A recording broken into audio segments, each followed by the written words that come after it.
আজকে আমি চলে গেছিলাম বেড়াচাঁপার ঐতিহ্যবাহী চন্দ্রকেতু গড়ে। প্রায় 150 বছরের পুরনো এই গড়।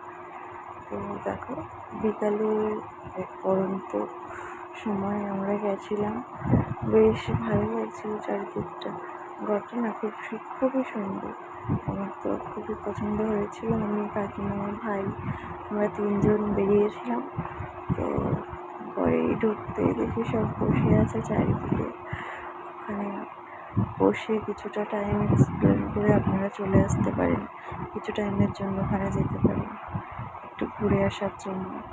তো দেখে আসুন, প্রায় 150 বছরের এই পুরনো গড়, বাংলার ঐতিহ্য, আমাদের ইতিহাসের পাতায় এখনও আছে, হয়তো পরে থাকবে। গড়টা কিন্তু খুবই ভালো, আমাদের খুবই পছন্দ হয়েছিল। আমরা চারিদিকটা বেশ ঘুরে ঘুরে দেখতে পাচ্ছিলাম। বেড়াচাঁপার বুকেই গড়টি আছে। তো আপনারা বেড়াচাঁপায় এসে যে কারোর কাছে শুনলে বলে দেবে চন্দ্রগড়ের কথা। চৌমাথা দিয়ে একটুখানি আসতে হবে, ঠিক আছে? গড়টা কিন্তু খুবই সুন্দর, খুবই।